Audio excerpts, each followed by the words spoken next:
1972 के अंदर जब इंदिरा जी थी और वहां पर शेख मुजीबुर रहमान थे, तय हुआ कि हम एक जॉइंट रिवर कमीशन बनाएंगे ताकि नदी का जल किस तरह से बटे, क्योंकि अल्टीमेटली आप फरक्का डैम बना रहे हैं, तो नदी का जल कैसे बटे इस पर जब भी आवश्यकता होगी हम लोग चर्चा करेंगे। इसी वजह से 1977 में, 1982 में, 85 में कई छोटे मोटे एग्रीमेंट होते रहे। समय समय पर तय होता रहा भारत कितना पानी लेगा, बांग्लादेश को कितना पानी दिया जाएगा, क्योंकि फरक्का डैम बनने का असल मकसद था कि हुगली नदी में पानी होना चाहिए, सिल्ट की प्रॉब्लम वो रहनी चाहिए, और चूंकि नदी भारत की है तो भारत के हित तो कम से कम पूरे हों। कुल मिलाकर भारत की जरूरत 40,000 क्यूसेक जल की थी, लेकिन दिक्कत फरवरी, मार्च, अप्रैल, मई की थी। बाकी टाइम पर कोई दिक्कत नहीं आती, लेकिन उसके बाद के जो समय है, जो 4 महीने हैं, विशेष रूप से 3 क्रिटिकल महीने, 11 फरवरी से 11 मई के बीच का एक ऐसा समय है जहां नदी का जल स्तर कम होता है। उस समय हुगली में पानी कैसे बनाए रखें, कोलकाता पोर्ट को कैसे जारी रखें, 3 महीने तक अगर पोर्ट काम ना करे तब तो यह बहुत बड़ी दिक्कत हो जाएगी। बस इसी की वजह से दोनों देशों के बीच कई टाइम पर एग्रीमेंट्स वगैरह चलते रहे। कई प्रयास हुए, उन प्रयासों में लगभग एक समय ऐसा आया जिस समय दोनों देश किसी एग्रीमेंट की स्थिति में नहीं थे। 1989 से 86 के बीच में लगभग ऐसी स्थिति बन गई थी कि दोनों देश किसी बात पर सहमत ही नहीं हो पा रहे थे।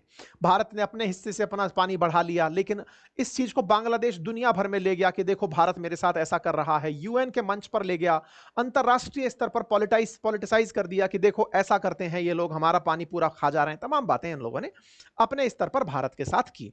बांग्लादेश विरोध करता रहा कि नदी का पानी कम हो गया है, खेतों को पानी नहीं मिल रहा है, हमारे यहाँ की जलवायु बिगड़ गई है, और समुद्र का पानी अब तो पद्मा में ऊपर चढ़ने लगा है, बोले उससे खारापन आ जा रहा है। इस तरह से इन्होंने खूब सारे टेंट्रम्स किए। भारत ने अपनी आवश्यकताओं को ध्यान में रखते हुए फिर भी बांग्लादेश को मनाने का प्रयास किया कि चल भाई बैठते हैं, बात करते हैं। बात आती है 1996 में जाकर के। तब भारत के अंदर एच.डी. देवेगौड़ा जो है वो प्रधानमंत्री हुआ करते थे, और बांग्लादेश में जो शेख हसीना जो आज भारत में रह रही हैं वो प्रधानमंत्री हुआ करती थी। दोनों ने बैठ करके एग्रीमेंट किया। उस एग्रीमेंट के अंदर यह तय हुआ कि अब हम 30 साल तक इस एग्रीमेंट को मानने वाले हैं। ये जो एग्रीमेंट था, इस एग्रीमेंट में जो बातें थी वो इतनी ज्यादा बांग्लादेश को पसंद आई कि देवेगौड़ा साहब 96 में ये एग्रीमेंट करते हैं, और 97 में जब बांग्लादेश जाते हैं तो इनके हवाई जहाज को ही आगे से आगे चलते हुए बांग्लादेश के एयरफोर्स के जहाज बिल्कुल एस्कॉर्ट करते हैं। मतलब इस तरह का फील कराया जाता है कि साहब अजीम और शाह शहंशाह टाइप से हमारे देश के प्रधानमंत्री आ रहे हैं, तो उन्हें बढ़िया से रेड कारपेट वेलकम दिया जाएगा। बढ़िया 21 की जगह इन्होंने 19 तोपों की सलामी दी। बढ़िया तरीके से इन्होंने पूरा माहौलबाजी किया कि हाँ भाई भारत के प्रधानमंत्री आ रहे हैं, उन्होंने हमारे लिए एक बढ़िया एग्रीमेंट कर दिया है।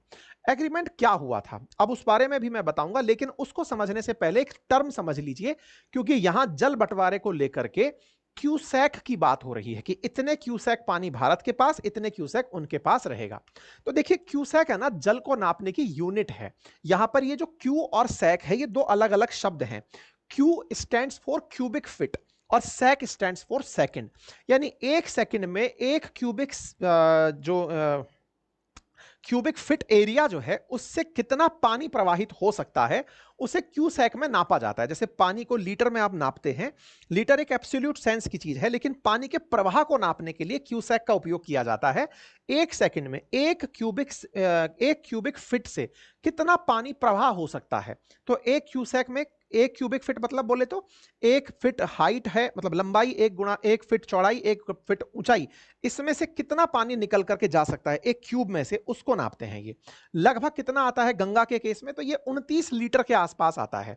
29 लीटर पानी, मतलब ये 28.317 लीटर है कि 29 लीटर पानी एक सेकंड में एक क्यूसेक के अंदर बह जाता है। ठीक है साहब। अब अगर आप इस बात को समझ गए हो तो अब हमारे बीच हुए एग्रीमेंट को जानिए, किस तरह से दोनों के बीच में वाटर शेयरिंग फॉर्मूला डिसाइड हुआ। वाटर शेयरिंग फॉर्मूला इस तरह से डिसाइड हुआ कि यदि फरक्का डैम में पानी 50,000 क्यूसेक है, क्यूसेक में मैंने क्या कहा, सेक का मतलब हुआ सेकंड्स है ना, और क्यू का मतलब क्यूबिक फिट, तो 50,000 क्यूसेक अगर पानी फरक्का डैम में है या उससे कम है तो 50-50% दोनों अपना पानी बांट लेंगे। ये तय हो गया। दूसरा डिसाइड हुआ रेंज, कि अगर 70,000 क्यूसेक से लेकर 75,000 क्यूसेक तक पानी है कहां पर है? फरक्का डैम के अंदर पानी है। तो ऐसे में बांग्लादेश को 35,000 क्यूसेक फिट पानी दिया जाएगा, बाकी बचा पानी भारत रखेगा। अब देखने वाली बात यह है कि 35,000 से 75,000, मतलब भारत के पास में आइदर 35,000 या फिर 40,000 क्यूसेक पानी जाएगा।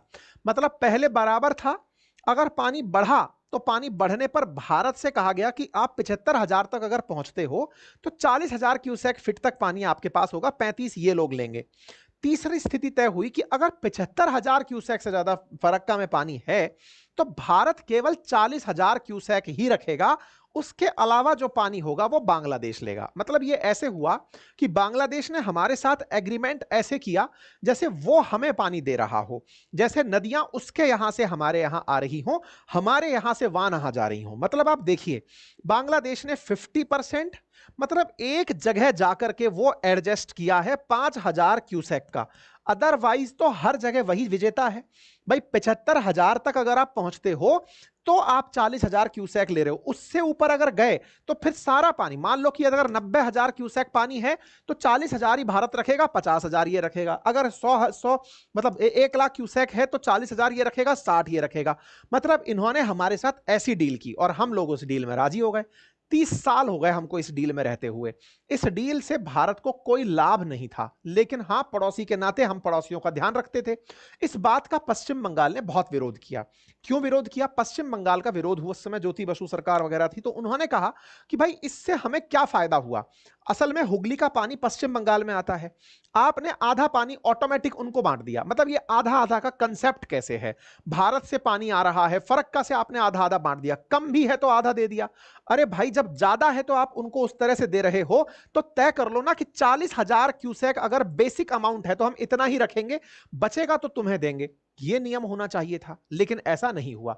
पश्चिम बंगाल में इस बात का बहुत विरोध भी हुआ। पश्चिम बंगाल की आज भी मुख्यमंत्री का यही आरोप रहता है कि इस जल के बंटवारे में हमसे किसी ने पूछा ही नहीं, हमसे किसी ने पूछा नहीं। उस समय की केंद्र सरकार ने तत्कालीन बांग्लादेश सरकार के साथ खुद से डिसाइड किया, राज्य को सहमति में नहीं लिया। अच्छा, आपके दिमाग में एक प्रश्न और आएगा कि इस तरह से मैनेज कौन करता है सारी बातें? तो एक इन्होंने कमेटी बना रखी, मैंने कहा ना जॉइंट रिवर कमीशन है, जेआरसी बना हुआ है। तो वो जेआरसी ही तय करता है कि नदी का पानी किस तरह से बटेगा, उसको नापने का काम भी वही लोग करते हैं। पश्चिम बंगाल सरकार इस बात को लेकर कई बार शिकायत कर चुकी है कि भाई आपके इस फैसले से हमारे जल की कमी रहती है, राज्यों को सहमति में नहीं लिया गया था, हमारे यहां भी तरह दिक्कत होती है, इसकी पुनः समीक्षा की जाए। तो इस तरह से पश्चिम बंगाल सरकार लगातार भारत सरकार को यह याद दिलाती रही है कि सर, वो जो पानी का बंटवारा तय हो रखा है उसमें आपने हमारे बारे में, अगर 40,000 क्यूसेक भी था तो लोअर पार्ट पे भी फिक्स रखते ना, पहले तो आधा आधा ज्यादा हो जाए तो उनके पास ज्यादा। बोले ये तो बिल्कुल गलत है। मतलब पश्चिम बंगाल की सरकार इस बात का लगातार विरोध करती रही और ऐसे में इनकी डिमांड है कि अब 2026 में यह फिर से होने जा रहा है, एग्रीमेंट को दोबारा रिन्यू किया जाएगा या उस पर पुनः समीक्षा होगी। तो उस समय पर लगातार चर्चाएं चल रही हैं। ऐसे में बांग्लादेश की तरफ से मार्च में भी एक 11 समितीय टीम जो है वो भारत आई थी। एक मैं आपको इंटरेस्टिंग फैक्ट बताता हूं, भारत और बांग्लादेश 54 रिवर्स शेयर करते हैं। अक्सर आप लोग जो चर्चा सुनते हैं ब्रह्मपुत्र की, तीस्ता की और गंगा की सुनते हैं। 54 नदियां हैं जो भारत से बांग्लादेश में बह रही हैं और उनमें अधिकांश का पानी यानी 53 का पानी जो है ना वो भारत से बांग्लादेश जा रहा है। ये अपने आप में एक बहुत बड़ी बात है। ऐसे में भारत और बांग्लादेश के बीच में ये जो कमिटमेंट है ये इस तरह का रहे कि बांग्लादेश रिसीवर एंड पर रहे। ऐसे ना हो कि वो अपने हक को लड़कर मांगे, पाकिस्तान की तरह की, नहीं साहब मेरे को तो चाहिए, रह गया वो बिना पानी के, अब सिंधु नदी के बिना झेल ही रहा है दिक्कत, भारत मन में आती है तो छोड़ता है, नहीं तो नहीं छोड़ता है। ऐसे में अब क्या हुआ कि हम लोग इस पर मंथन क्यों करना शुरू हुए? हुआ क्या, हमारे यहां पर पहलगाम आतंकी हमला हुआ। हमने पाकिस्तान को, जो लगता था कि वर्ल्ड बैंक की मध्यस्थता से हमने इंडस वाटर एग्रीमेंट कर लिया है, भारत जिसे नहीं तोड़ पाएगा, हमने तोड़ दिया और हम बढ़िया से उसको वाटर अटैक के रूप में ले गए। इंडस वाटर का पानी हमने होल्ड पर डाल दिया, अपने मर्जी से छोड़ना शुरू कर दिया कि अपनी मर्जी में आएगा तब छोड़ेंगे, तुम्हें बिना बताए रखेंगे। मतलब जेआरसी की तरह उस समय की जो इंडस वाटर कमेटी है उसको हमने हटा दिया। अब इस समय पर भारत के अंदर मांग उठ रही है और उस समय से ही उठ रही है कि चूंकि बांग्लादेश ने इस पूरे समय पर बहुत ज्यादा पाकिस्तान का प्रेम अलापा है, ऐसे में क्यों ना बांग्लादेश को भी उसी की तरह की दवाई खिला करके ट्रीटमेंट दिया जाए। क्योंकि ये प्राणी जो है ये लगातार उस समय, जिस समय भारत लगातार हमलावर हो रहा था, उस समय ये प्राणी चीन के टच में था। उस समय इसके ही एक क्लोज जनरल था, कोई रिटायर्ड मेजर जनरल, उसका बयान आया कि जिस समय भारत बांग्ला पाकिस्तान के साथ लड़ाई में बिजी है, क्यों ना हम भी मोर्चा खोल दें और पूर्वोत्तर भारत पर कब्जा कर लें, क्योंकि इनका पाकिस्तान प्रेम बहुत जाग रहा था। ऐसे में बांग्लादेश ने पाकिस्तान के समर्थन में, चीन के समर्थन में जो माहौल बनाया, चाइना के बारे में तो इन्होंने ये तक कह दिया था कि हमारे देश के वजह से वहां के जो नॉर्थ ईस्ट है उनसे कनेक्टिविटी हमारी वजह से मिलती है। तो इसका जो ये थॉट प्रोसेस है भारत में, अब इसके खिलाफ एक माहौल है कि बांग्लादेश को भी वही दवा दे दी जाए जो पाकिस्तान को दी है। इसी वजह से भारत इस विषय पर अब चर्चा करना शुरू कर रहा है कि हाँ भाई, अब क्या किया जा सकता है इस गंगा वाटर ट्रीटी में, क्योंकि इसके 30 साल पूरे होने जा रहे हैं। सब चर्चाएं हैं कि भारत अब ज्यादा पानी रखने पर विचार करेगा, क्योंकि 11 मार्च से 11 मई का जो समय होता है, जिस समय हमारे यहां पर पानी की दिक्कतें होती हैं, उस समय हम 35,000 क्यूसेक में काम चला रहे होते हैं। हमारे उद्योग धंधे, हमारे तमाम प्रकार की खेतीबाड़ी, हमारे नदियों के किनारे बने हुए एनटीपीसी जैसे पावर प्लांट या फिर जो हमारा कोलकाता पोर्ट है, उनको पानी की दिक्कत रहती है। तो हम उस पूरी चीज को मैनेज करेंगे, ऐसा फिलहाल विचार चल रहा है। देखने वाली बात है 2026 से पहले भारत इस विषय पर क्या करता है, क्योंकि कोई भी थर्ड पार्टी मध्यस्थता इसमें नहीं है, तो भारत जैसा चाहे वो इस पर अपना फैसला ले सकता है। अब देखना होगा कि भारत सरकार बांग्लादेश के साथ किस तरह से इस बात को रखती है। अगर भारत ने पानी यहां पर रोका तो निश्चित ही यह बांग्लादेश के लिए एक बड़ा सेटबैक होगा।